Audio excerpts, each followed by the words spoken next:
കോട്ടയത്ത് 4 വയസ്സുള്ള കുട്ടിക്ക് ഷിഗല്ല സ്ഥിരീകരിച്ചു. കോട്ടയം അതിരമ്പുഴ സ്വദേശിയായ കുട്ടി സ്വകാര്യ ആശുപത്രിയിൽ ചികിത്സയിലാണ്. അജിത് ബാബു ചേരുന്നുണ്ട് വാർത്തയുടെ വിശദാംശങ്ങളുമായി. അജിത്ത്, വീണ്ടും ഷിഗല്ല വിട്ടുമാറിയിട്ടില്ല, കേരളത്തെ വിട്ടു പോയില്ല എന്ന് ഉറപ്പിക്കാവുന്ന വാർത്തയാണ്. എന്താണ് വിവരങ്ങൾ? സങ്കടകരമായ കാര്യം, 4 വയസ്സുകാരനാണ് ഇത്തരത്തിൽ ഷിഗല്ല സ്ഥിരീകരിച്ചതെന്നുള്ളതാണ്. ഇപ്പോൾ ഒരു സ്വകാര്യ ആശുപത്രിയിൽ ചികിത്സയിലാണ്. ഇക്കാര്യത്തിൽ എങ്ങനെയാണ് ഇതിന്റെ സാധ്യത എന്നുൾപ്പെടെയുള്ള കാര്യങ്ങൾ വിശദമായി പരിശോധിച്ച് വരികയാണ്.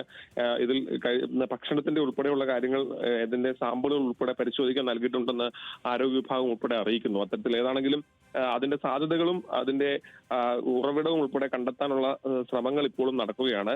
ഏതാണെങ്കിലും ഈ കുട്ടിയുടെ ആരോഗ്യാവസ്ഥ ഇപ്പോൾ തൃപ്തികരമാണ്, മറ്റ് പ്രശ്നങ്ങളില്ല എന്നുള്ളതാണ് ആരോഗ്യ ഡോക്ടർമാർ ഉൾപ്പെടെ അറിയിക്കുന്നത്. അതിൽ പ്രധാനമായും ശക്തമായ വയറുവേദനയും അതുപോലെ ഛർദിയും കടുത്ത പനിയും തുടർന്നാണ് സ്വകാര്യ ആശുപത്രിയിൽ പ്രവേശിപ്പിച്ചത്. പിന്നീടുള്ള നടത്തിയ പരിശോധനയിലാണ് ഈ ഷിഗല്ല സ്ഥിരീകരിക്കുന്ന സാഹചര്യം ഉണ്ടായിട്ടുള്ളത്. നിലവിൽ ഏതാണെങ്കിലും ആരോഗ്യനില തൃപ്തികരമാണ്.